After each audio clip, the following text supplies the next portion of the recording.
Bienvenido a los socios y amigos del Círculo de la Amistad. En primer lugar, me gustaría agradecer a la Junta Directiva la invitación a dirigirme a todos ustedes para compartir mis reflexiones sobre la situación económica que está viviendo ahora mismo la economía mundial y especialmente la española y lo que puede venir en el futuro. Desear que todo el mundo y todos sus allegados esté ahora mismo bien y que pase pronto esta situación de anormalidad que estamos viviendo. Como economista me gustaría compartir con ustedes mis reflexiones sobre la situación de la economía mundial y de la economía española, porque la lucha contra la pandemia ha causado unas medidas extraordinarias, ha provocado unas medidas extraordinarias que van a causar una profunda recesión en la economía mundial. La economía mundial, según las previsiones del Fondo Monetario Internacional y de otros organismos internacionales, va a tener este año 2020 una profunda recesión del orden del 3%. Es decir, esto significa que el conjunto de la economía del mundo, por primera vez, la economía mundial va a vivir una recesión del entorno del 3%. Esto significa que el conjunto del Producto Interior Bruto del planeta va a disminuir un 3% por efecto de las decisiones que se han tomado para parar la pandemia del COVID-19. En general, es la primera vez que se vive esta situación sin que medie una guerra mundial. Por tanto, es un caso insólito en toda la historia desde que tenemos registro del funcionamiento de la economía. Y es una recesión mundial que va a afectar al conjunto de las economías del planeta. No va a haber ninguna economía en el planeta que no vaya a tener una situación de recesión, con la pequeña salvedad de China, que va a descontar de su tasa de crecimiento del entorno del 6%, este año 20 va a crecer en el entorno del 1,2%. Y es porque parte de la pandemia la vivió ya en el año 2019 y por tanto ellos esperan empezar y volver a arrancar su economía ahora a finales de este año 2020. Y por otra parte, y he de decirlo también, China no se podría permitir políticamente el lujo de tener una recesión. La situación política interna en China no es como para poder pasar de un 6% de crecimiento de los años anteriores a una tasa negativa.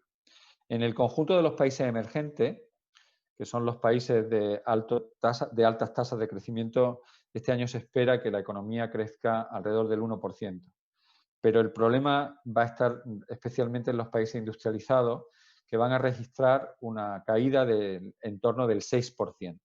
Entre Estados Unidos, con una caída del 5%, Europa, que va a estar una caída alrededor del 6%, entre los cuales los más afectados vamos a ser Italia y España, hasta los países petroleros, como la Arabia Saudí, México, Rusia, etcétera, que van a tener caída en el entorno del 5%. Todas las economías importantes del planeta van a ver, por una cosa o por otra, una recesión. Esta es una situación insólita. Ya he dicho antes que en décadas, y especialmente sin que medie una guerra entre grandes potencias, es la primera vez que se vive. Y es además una situación, un choque, que los economistas decimos anormal, porque normalmente en los choques que tienen la economía son choques o de demanda o de oferta. Y en este caso es la primera vez también en la historia que vemos algo que es absolutamente anormal, que es un choque de demanda y un choque de oferta global. Centrándonos en Europa, esta situación va a ser especialmente dramática por varias razones. Especialmente dramática por varias razones. En primer lugar, porque ha afectado la pandemia más duramente a dos países del sur, que son Italia y España. El resto de los países de la Unión Europea, incluido también el Reino Unido, que todavía lo tenemos cerca a pesar del Brexit, están viviendo una situación de la pandemia en una menor cuantía que la virulencia que hemos vivido o que estamos viviendo Italia y España. Y exactamente igual, en función del volumen de la pandemia, de la situación sanitaria, va a ir la correlación también en parte con la situación económica. Italia y España nos vamos a llevar la peor parte de la recesión económica, en gran medida, y no solo porque estamos viviendo con más profundidad la situación sanitaria, sino porque además somos dos países que dependemos especialmente nuestra economía y especialmente la española dependemos del turismo. Y la situación en la que se ha producido la pandemia en plena primavera, a principios de la primavera, nos lleva a que la temporada turística de verano, que es la parte fuerte de nuestra industria turística, pues se vaya a ver especialmente afectada. Pero toda Europa va a tener una recesión. Alemania, por ejemplo, se calcula que la recesión alemana va a estar en el entorno del 5% y hay que tenerlo en cuenta. Este dato hay que tenerlo en cuenta. En Alemania la recesión va a ser aproximadamente la mitad que en España, pero dado el volumen de la economía alemana, la recesión total en términos absolutos va a ser incluso superior a la que nosotros vamos a vivir. Las razones de la recesión en Alemania son radicalmente diferentes de en España. En Alemania no solo se debe a la caída del consumo, sino también a la pérdida de los mercados exteriores por la pérdida de las exportaciones. Es decir, Alemania es un país especialmente exportador y al cerrarse muchos de los mercados y sobre todo estar en recesión los principales mercados en los que Alemania vende sus productos, Alemania va a tener una recesión importante. Sin embargo, y esto me gustaría también subrayarlo, porque creo que no se está subrayando ante la opinión pública de una forma suficiente, la situación de reinicio de la economía española y la situación de reinicio de la economía alemana van a ser también diferentes. ¿Cuál es la situación que va a vivir España? La situación que va a vivir España, ya el Fondo Monetario Internacional, algunos economistas lo dijimos en el mes de marzo, que íbamos a vivir una situación de recesión grave. El Fondo Monetario Internacional publicó en abril unos primeros resultados de la situación que iba a tener la economía española. El Banco de España, poco después de Semana Santa, presentó un informe muy bien elaborado con 3 escenarios posibles y la última semana ya por fin el Gobierno ha reconocido que la situación que va a vivir la economía española va a ser una situación bastante grave.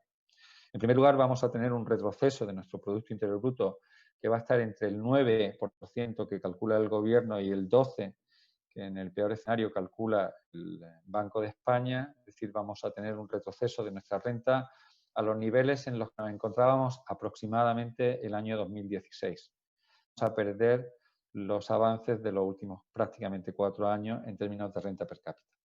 Al mismo tiempo, la economía española va a tener lo más dramático es un espectacular crecimiento de la tasa de paro. Es muy probable que a finales de año, en el cuarto trimestre de este año 20, rocemos el 20% de la tasa de paro. Esto implica 1.500.000, 1.700.000 puestos de trabajo perdidos, entre los perdidos y los no creados por el turismo en el verano, lo cual es una situación dramática para un importante número de personas. Volveremos a tener una de las tasas de paro más altas de nuestra historia reciente. Y junto a esto, y para poder paliar parte de la crisis, tendremos que entrar en un déficit público que no será inferior al 10%. Un déficit público que no será inferior al 10% porque veníamos arrastrando una previsión de déficit público en el 3% cuando pensábamos que la economía española iba a crecer alrededor del 2%, y a eso hay que sumarle ahora todos los gastos extraordinarios en los que está incurriendo desde el decreto del 17 de marzo, que ya se añadía un gasto de casi 16.000 millones de euros, un 1,6% de nuestro PIB, hasta los últimos decretos más las medidas que se están tomando y las que se prevén que van a tomar, llegaremos a ese 10% de déficit público, incluso es muy probable que lo superemos. En mi opinión, según los cálculos que yo he realizado, es muy probable que estemos en el entorno del 12-13% de déficit público. Por el contrario, los precios van a estar relativamente estables, aunque sí bien en lo que se llama en la economía española con una dinámica caótica, es decir, una serie de precios van a subir en los próximos meses por efectos de las nuevas demandas y de las nuevas restricciones que se pueden producir, y al mismo tiempo otra serie de precios van a tener unas caídas espectaculares. De tal manera que en media es muy probable que este año los precios no crezcan, incluso pueden decrecer un poquito, pero con distintas variaciones por sectores que unos sectores irán compensando a otros. Tan preocupante como la situación del déficit público va a ser este año la situación del déficit exterior. Un déficit exterior que desde la crisis, desde el año 2009, veníamos, y sobre todo desde el año 2011, veníamos controlando de tal forma que la economía española no estaba necesitando financiación externa. Y sin embargo, este año, por la caída del turismo, el turismo no solo afecta a una pérdida de PIB, de Producto Interior Bruto, y a una pérdida de puestos de trabajo, sino que también afecta a una menor volumen de exportaciones, porque el turismo es nuestra principal industria exportadora. Por tanto, vamos a vivir una situación anormal dentro de nuestra historia reciente de la economía española, una situación que es muy sorpresiva porque nadie lo esperaba hace exactamente 6 meses o hace 5 meses, una situación que además se va a evolucionar dependiendo de qué decisiones tome el gobierno y qué decisiones tome la ciudadanía. Y en este sentido, sí es importante subrayar 2 cosas. La primera, la política económica que hemos de seguir para poder resolver el problema y hacer más suave el impacto que vamos a tener en la situación de nuestra economía, tiene que seguir 2 líneas fundamentales. En primer lugar, el apoyo a aquellas familias que peor lo están pasando y a los que son más vulnerables desde el punto de vista económico y en peores condiciones de renta se pueden encontrar por efecto de la pandemia.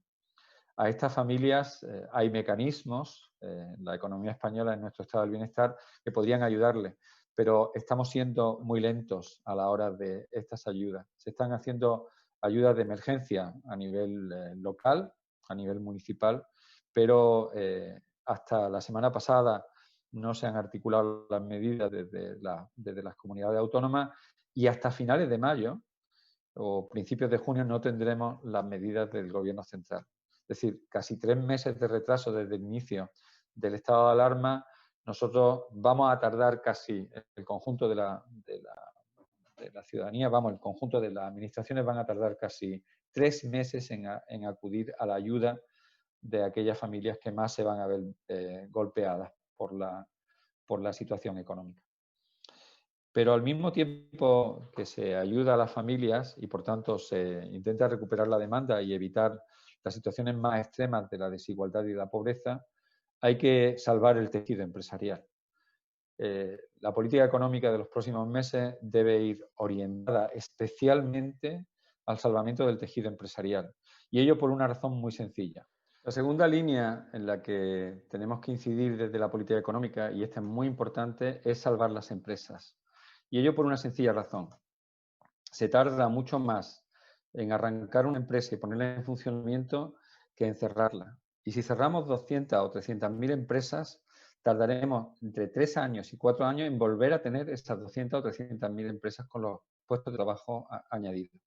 Es decir, el tejido empresarial que ahora mismo tenemos es más fácil y muchísimo más barato desde el punto de vista de los recursos públicos y del esfuerzo y desde el punto de vista del bienestar, salvarlos ahora que no esperar a que se hundan para volverlos a reflotar.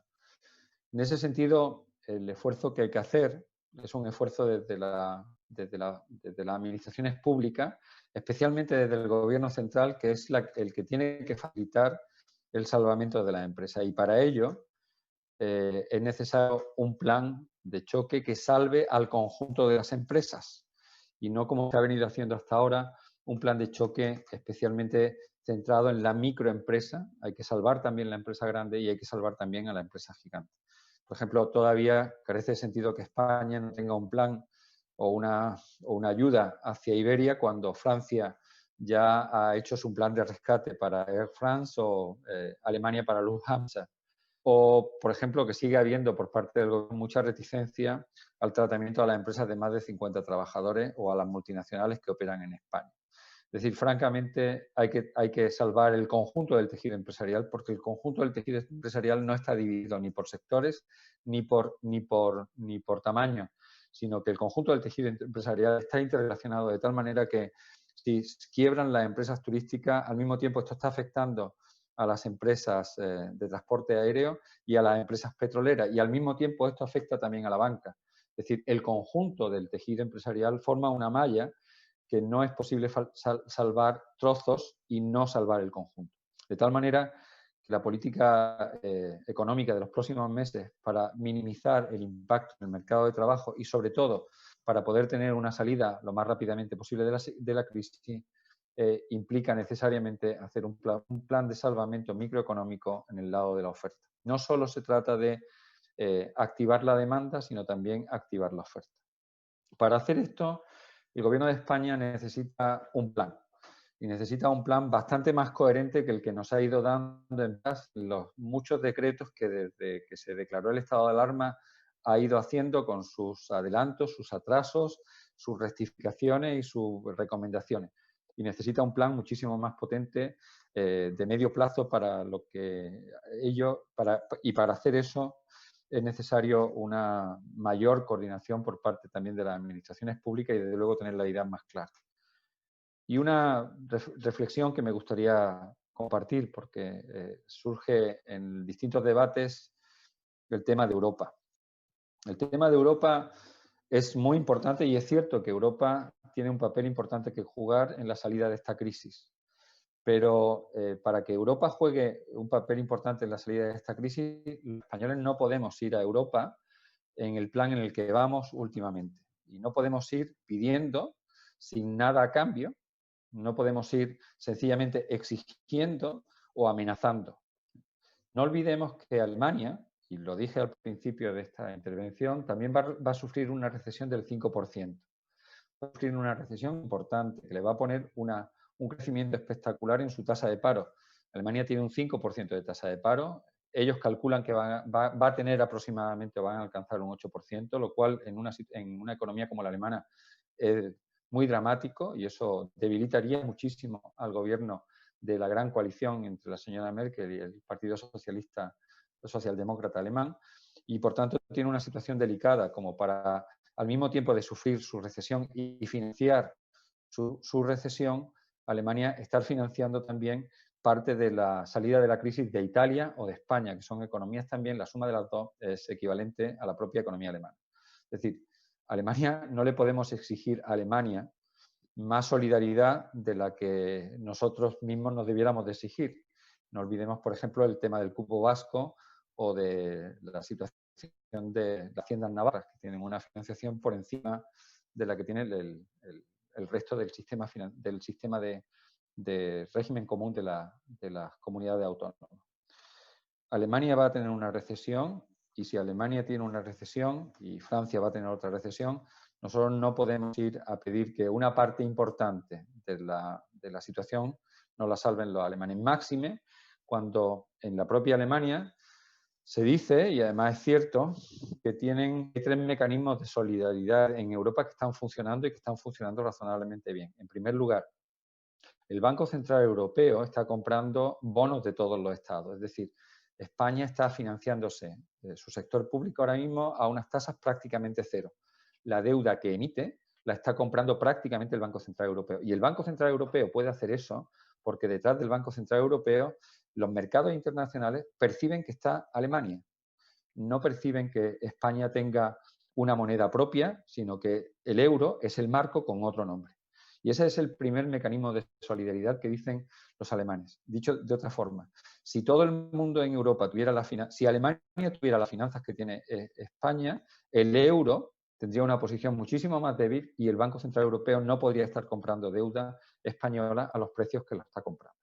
En segundo lugar, hay mecanismos de solidaridad como el MEDE, que es un mecanismo que se hizo después de la crisis del año 8, por valor de casi 400.000 millones, que son unos fondos de créditos blandos a los que pueden acudir los distintos estados en situaciones de crisis. España puede pedir esos créditos blandos. No es un rescate como los rescates anteriores, los de Grecia, Portugal, Chipre o Irlanda en la crisis anterior, son unos créditos con una serie de condiciones. Es decir, hay que devolverlo y, por supuesto, Europa pedirá o pide el MEDE algunas condiciones para la posibilidad de devolución de esos préstamos. Y por otra parte, se ha creado un fondo de garantía salarial en el conjunto de Europa para financiar los excesos de paro o de situación transitoria de desempleo, como por ejemplo los ERTE de los Estados miembros, también de solidaridad europea. Y casi todos estos fondos los dotan los estados, pero especialmente los estados que tienen una situación financiera más rica. Y al mismo tiempo, España sigue siendo receptora neta en alguna de sus regiones de fondos europeos. Por lo tanto, cuando se habla de la solidaridad del norte en Alemania, y lo dice un economista que ha estado 22 años dando clase en Alemania y que conoce bien la idiosincrasia alemana, en Alemania no se termina de entender que los españoles o los italianos acusemos a los alemanes de poca solidaridad cuando estos mecanismos existen y España o Italia han sido países que en los últimos años han crecido por encima de Alemania y, sin embargo, han tenido una situación de sus cuentas públicas de déficit. En Alemania no se termina de entender, que creciendo España en los últimos 4 años por encima de lo que ha crecido la misma Alemania en 1 o 2 puntos, y siendo nosotros los que sacábamos pecho de las grandes economías europeas en nuestras tasas de crecimiento, ellos tuvieran superávit público y nosotros estuviéramos todavía con déficit público del entorno del 3%.